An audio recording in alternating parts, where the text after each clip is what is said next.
Assalamualaikum warahmatullahi taala wabarakatuh dan salam sejahtera. Pertama, saya ucapkan terima kasih kepada warga media yang dapat bersama-sama pada petang ini untuk membuat liputan di atas perkara yang akan saya nyatakan. Bersama-sama dengan saya pada petang ini adalah Yang Berhormat Senator Datuk Lim Ban Hong, Timbalan Menteri, dan Datuk Lokman Hakim Ali, Ketua Setiausaha Kementerian. Mesyuarat Jemaah Menteri semalam telah bersetuju untuk saya memberikan penjelasan susulan keputusan kerajaan untuk membenarkan sektor-sektor ekonomi tambahan beroperasi secara berfasa. Dalam usaha menangani penularan wabak COVID-19, kerajaan sentiasa memastikan kesihatan diberikan keutamaan tertinggi dan keselamatan rakyat terjamin. Justru kerajaan melaksanakan Perintah Kawalan Pergerakan atau PKP dan memperkenalkan protokol penjagaan kesihatan yang cukup komprehensif. Pada masa yang sama, kerajaan juga bertanggungjawab untuk menangani kesan ekonomi akibat daripada pandemik tersebut, khususnya kemudaratan terhadap kedudukan keuangan, ekonomi dan kesejahteraan rakyat. Justru kerajaan mengambil langkah proaktif dan responsif bagi mengimbangi kepentingan kesihatan dan keselamatan rakyat dan memastikan kestabilan dan kelangsungan ekonomi dalam membendung pandemik COVID-19. Sektor-sektor kritikal yang dibenarkan beroperasi bermula dari awal PKP sehingga kini adalah bagi memenuhi keperluan asas rakyat, khususnya bekalan produk-produk seperti makanan dan minuman, perubatan dan farmaceutical. Langkah ini adalah untuk menjamin kelangsungan ekonomi negara, mengelakkan kehilangan pekerjaan di kalangan rakyat Malaysia, selain memastikan rakyat terus mendapat akses kepada keperluan asas dan produk kritikal sepanjang tempoh PKP. Kerajaan amat memahami bahawa sektor-sektor ekonomi yang tidak dibenarkan beroperasi sepanjang tempoh PKP akan menghadapi pelbagai cabaran seperti tekanan terhadap aliran tunai, kemampanan perniagaan, kehilangan pekerjaan. Industri, tempatan dan syarikat-syarikat yang beroperasi di Malaysia juga bakal menghadapi risiko kehilangan pasaran ekspor. Kerajaan telah mengambil langkah-langkah untuk menangani masalah ini melalui pakej rangsangan ekonomi prihatin. MITI telah mengadakan sesi libat urus bersama persatuan-persatuan industri, perusahaan kecil dan sederhana, PKS, dewan-dewan perniagaan, tempatan dan antarabangsa serta kementerian dan agensi lain yang berkaitan bagi mengenal pasti dan memperhalusi sektor-sektor ekonomi tambahan yang boleh dibenarkan beroperasi tertakluk kepada garis panduan yang ditetapkan oleh Kementerian Kesihatan Malaysia atau KKM. Langkah ini adalah selaras dengan keputusan Jemaah Menteri menubuhkan Jawatankuasa Khas Kabinet membendung impak COVID-19 ke atas ekonomi dan pasaran buruh. Jawatankuasa ini telah membentangkan beberapa cadangan kepada Jemaah Menteri pada 6 dan 8 April 2020. Pembentangan ini telah mengambil kira maklum balas daripada Kementerian Keuangan, Bank Negara Malaysia, MITI dan Khazanah Nasional Berhad. Jemaah Menteri telah bersetuju membenarkan beberapa sektor ekonomi tambahan beroperasi secara berperingkat dengan garis panduan penjagaan kesihatan dan kawalan pergerakan yang ketat. Pihak syarikat di dalam sektor-sektor yang dibenarkan beroperasi wajib mematuhi syarat-syarat Standard Operating Procedure atau SOP yang ditetapkan bagi sektor masing-masing. Kebenaran beroperasi ini juga tertakluk kepada pematuhan syarat-syarat yang ditetapkan oleh KKM dan garis panduan oleh lain-lain agensi penguatkuasaan. Pematuhan ini adalah seiring dengan aku janji yang dipersetujui syarikat semasa mereka membuat permohonan untuk meneruskan operasi sepanjang tempoh PKP. MITI telah mendapat garis panduan penjagaan kesihatan dan kawalan pergerakan yang ketat dari KKM untuk digunapakai oleh syarikat-syarikat yang dibenarkan beroperasi. MITI juga telah mewajibkan supaya syarikat-syarikat yang dibenarkan beroperasi mesti mengemukakan senarai pekerja yang terlibat semasa tempoh PKP dan memastikan pergerakan pekerja terbabit hanya terhad dari rumah ke kilang atau premis sahaja. Syarikat hendaklah menyediakan alat saringan suhu badan atau thermal scanner serta saringan gejala batuk, sakit tekak atau sesak nafas. Bacaan bagi setiap pekerja hendaklah direkod dan disimpan untuk tempoh sekurang-kurangnya 3 bulan untuk rujukan. Sebagai langkah keselamatan untuk menjamin semua pekerja syarikat-syarikat yang dibenarkan beroperasi adalah bebas dari COVID-19, MITI akan bekerjasama dengan Kementerian Sumber Manusia menerusi Pertubuhan Keselamatan Sosial atau PERKESO di mana pekerja-pekerja diwajibkan menjalani saringan COVID-19. Majikan yang memohon untuk beroperasi perlu memastikan pekerja-pekerja menjalani saringan ini di lebih 3,000 panel klinik kesihatan PERKESO di seluruh negara mengikut garis panduan yang ditetapkan oleh KKM. Manakala industri pembinaan pula perlu patuh kepada syarat-syarat yang ditetapkan oleh Kementerian Kerja Raya, KKR dan Construction Industry Development Board atau CIDB. Syarikat hendaklah mengurangkan bilangan pekerja kepada tahap paling minima atau tidak melebihi 50% daripada jumlah semasa yang diperlukan. Syarikat perlu memberi kerjasama sepenuhnya kepada KKM dalam melaksanakan contact tracing pekerja yang telah dijangkiti COVID-19. Syarikat perlu menyediakan pengangkutan bagi pergerakan pekerja dengan mengamalkan social atau safe distancing dan kenderaan yang digunakan perlu dinyah cemar kuman sebelum dan selepas digunakan. Syarikat hendaklah memberikan pemahaman dan garis panduan menangani COVID-19 kepada rantaian nilai mereka. Dan sekiranya syarikat menyediakan kemudahan Centralized Labour Quarter atau CLQ untuk pekerja, pihak syarikat perlu memastikan ianya mematuhi garis panduan CLQ dan penginapan pekerja binaan semasa PKP yang dikeluarkan oleh CIDB serta mana-mana agensi yang berkaitan. Pasukan penguatkuasa yang terdiri daripada Jabatan Kerja Raya JKR, CIDB, Dewan Bandaraya Kuala Lumpur DBKL, pihak berkuasa tempatan PBT dan Jabatan Keselamatan dan Kesihatan Pekerjaan atau DOSH telah diwujudkan untuk memantau dan menguatkuasa pematuhan oleh syarikat yang diluluskan serta mengambil tindakan ke atas syarikat yang beroperasi tanpa kelulusan. MITI turut bekerjasama dengan PDRM dan Jabatan Tenaga Kerja untuk memantau aktiviti industri yang wajib patuh kepada SOP yang ditetapkan. Ketidakpatuhan SOP ini adalah satu kesalahan jenayah di bawah Peraturan 11 Peraturan Pencegahan dan Pengawalan Penyakit Berjangkit langkah-langkah di dalam kawasan tempatan jangkitan nombor 3 2020.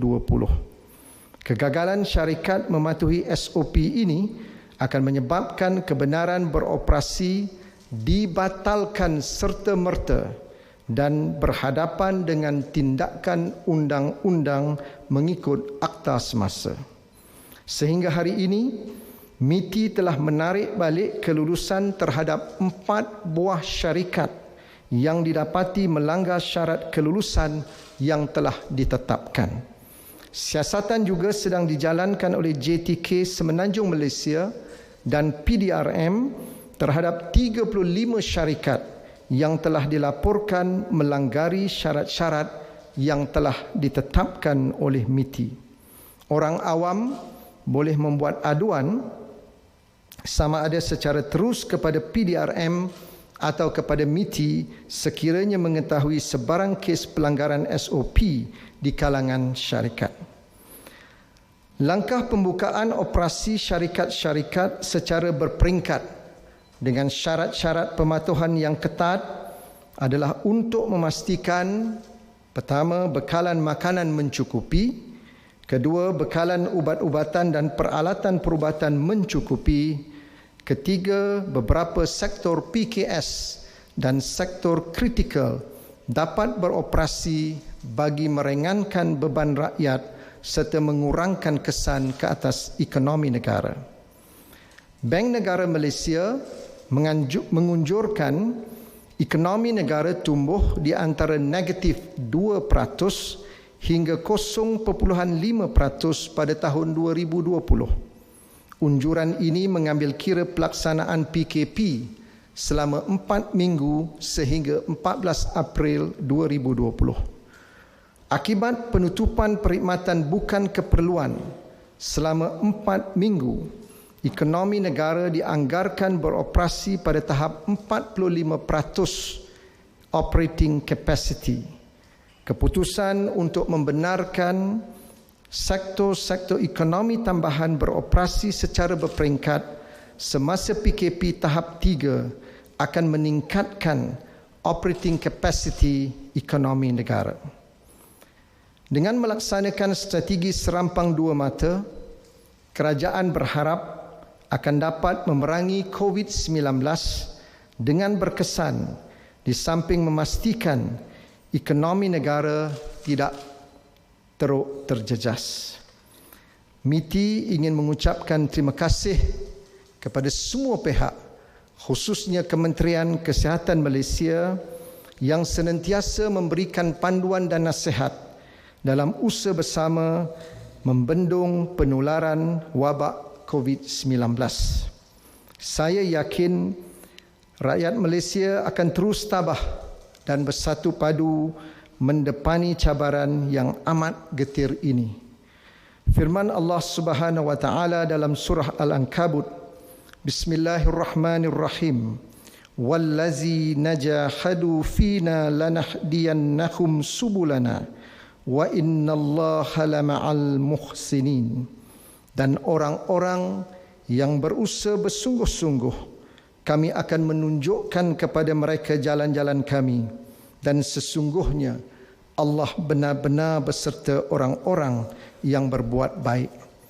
Marilah kita berdoa agar ikhtiar ini berjaya dan kemakmuran negara dapat dipulih segera selepas pandemik ini diatasi. Terima kasih. Ada soalan? Silakan. Datuk Seri, saya Mohan daripada RTM. Datuk Seri, ini ada soalan yang diajukan daripada pihak industri kepada pihak media. Baik, adakah semua pihak industri termasuk pengeluar dan penyedia perkhidmatan logistik yang sudah pun mendapat kelulusan daripada pelbagai kementerian untuk beroperasi pada PKP tahap 1 dan 2 perlu memohon kepada MITI lagi sekali untuk mendapatkan kelulusan beroperasi bagi PKP tahap yang ketiga dan seterusnya jika ada. Dan lagi satu, pihak industri juga ada merungut berkenaan dengan online application menerusi portal application.miti.gov.my tidak berhasil akibat sistem failure. Jadi apakah yang harus dilakukan oleh mereka jika MITI tidak dapat memproses permohonan dalam masa 5 hari, dan adakah ia bermaksud 5 hari perniagaan? Pertama, persoalannya ialah adakah industri ataupun syarikat-syarikat termasuk pengilang yang telah mendapat kelulusan untuk beroperasi dalam PKP tahap 1 dan juga PKP tahap 2 perlu mengemukakan semula permohonan baru? Jawapan saya ialah tidak perlu, kerana sektor-sektor yang telah mendapat kelulusan dalam PKP tahap 1 dan juga dalam tahap 2 ini telah pun diwartakan.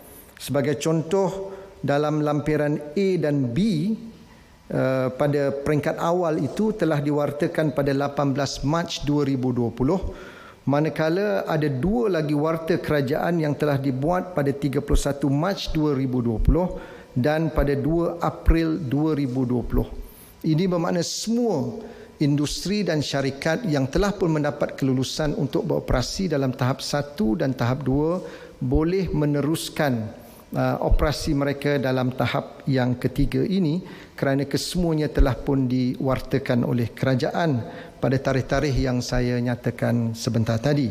Manakala untuk sektor-sektor ekonomi tambahan, ianya hanya diwartakan semalam pada 14 April 2020 dan kini prosesnya sedang berjalan apabila kita telah menerima permohonan daripada mereka yang berkenaan. Persoalan yang kedua ialah rungutan industri mengenai sistem online untuk pendaftaran ataupun permohonan yang dikemukakan mulai 13 April yang lalu. Kita mengambil maklum berlakunya masalah trafik yang begitu tinggi dalam tempoh 2 jam pertama pada 13 hari bulan April yang lalu, menyebabkan sistem itu tidak dapat menampung jumlah kemasukan individu dan juga syarikat. Sebenarnya masalah yang kita hadapi pada hari yang pertama bukan sahaja permohonan diterima daripada syarikat-syarikat yang layak untuk mengemukakan permohonan, tetapi jumlah individu yang mencuba sistem ini juga lebih besar sebenarnya. 52% daripada permohonan untuk mencuba sistem ini adalah datang daripada individu. Walau bagaimanapun kita telah mengadakan perbincangan segera dengan Cyber Security Malaysia dan juga Telekom Malaysia, dan alhamdulillah dalam tempoh kurang 24 jam kita telah dapat menambah baik sistem yang berkenaan, dan pada hari yang kedua dalam tempoh 1 hari saja kita telah dapat menerima permohonan baru sejumlah 18,650 pada hari pertama sistem ini mula beroperasi. Ini satu jumlah yang besar jika dibandingkan permohonan yang kita terima pada tahap 1 dan tahap 2. Dalam tempoh 6 hari kita hanya menerima permohonan sejumlah 12,360. Maknanya dalam tahap 1 dan 2 dalam tempoh 6 hari kita proses 12,360 permohonan, tetapi untuk tahap ketiga ini dalam hari pertama sahaja setelah sistem ini ditambah baik, sistem ini dapat menampung untuk memproses 18,650. Ini membuktikan sistem yang telah dinaik taraf ini dengan bantuan dan pertolongan cyber security dan telekom, saya yakin satu sistem yang cukup berintegriti dan dapat menjalankan proses permohonan ini dengan lancar dalam tempoh yang telah ditetapkan. Datuk Seri, saya Rosmalis dari Bernama. Mengenai saringan COVID untuk pekerja di klinik panel Perkeso, kos saringan ditanggung oleh Perkeso atau pihak syarikat pekerja terbabit? Saya telah dimaklumkan oleh Menteri Sumber Manusia bahawa Perkeso telah pun bersetuju untuk membiayai kos saringan bagi pekerja-pekerja yang berkenaan. Kerana setiap pekerja yang berdaftar pastinya ada rekod dan maklumat dalam data pengkalan data Perkeso. Jadi mana-mana pekerja yang diperlukan oleh majikan untuk kembali ke tempat kerja mesti melalui proses saringan ini dan ianya dibiayai oleh Perkeso.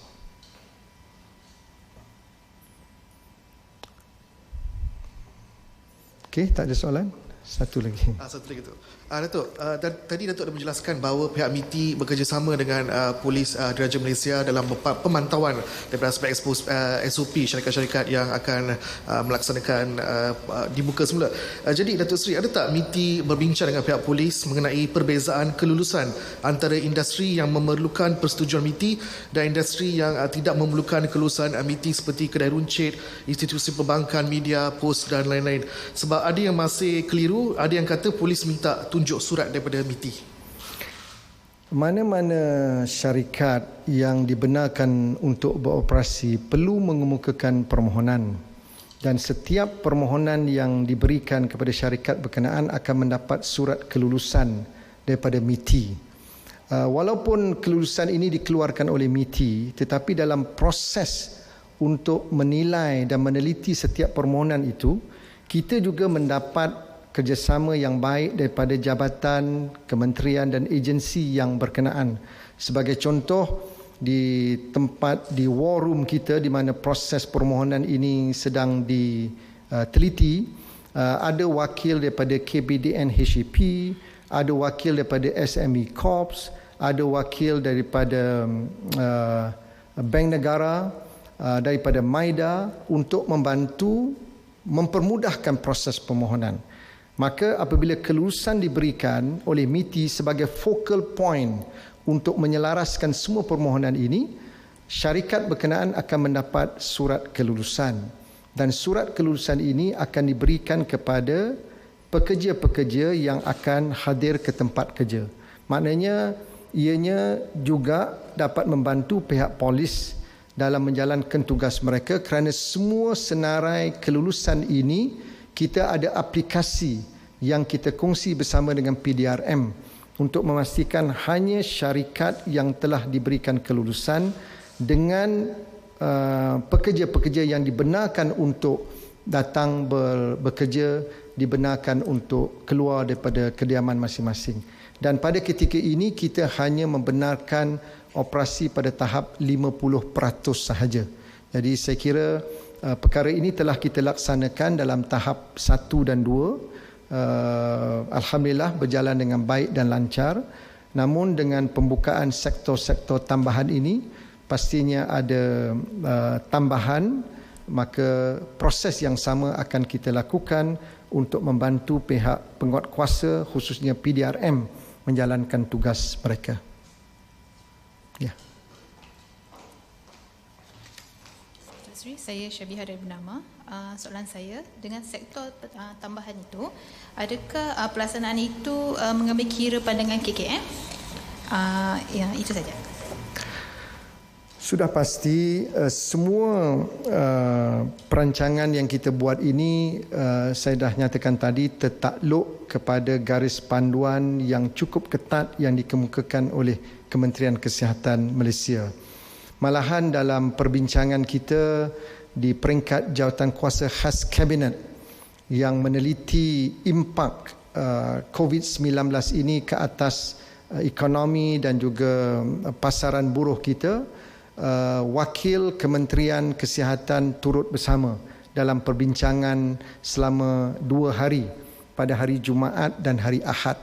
Dan dengan dapatan yang kita perolehi daripada Jawatankuasa Kabinet inilah, maka kita bentangkan semula kepada mesyuarat Kabinet pada hari Isnin, iaitu 6 April, dan kemudian disusuli dengan satu lagi mesyuarat Kabinet pada 10 April untuk memperhalusi cadangan-cadangan yang dikemukakan.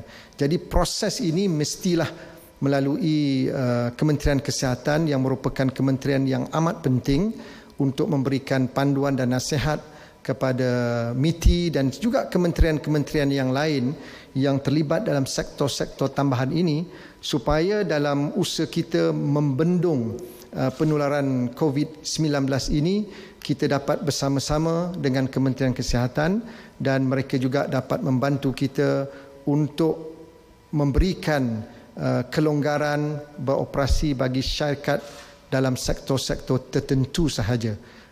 Alasan yang telah saya berikan tadi, saya kira telah pun diteliti dan diperhalusi oleh Kementerian Kesihatan, dan sebab itu saya ucapkan terima kasih kepada Kementerian Kesihatan yang banyak membantu MITI dalam usaha kita menangani penularan wabak COVID-19. Okey.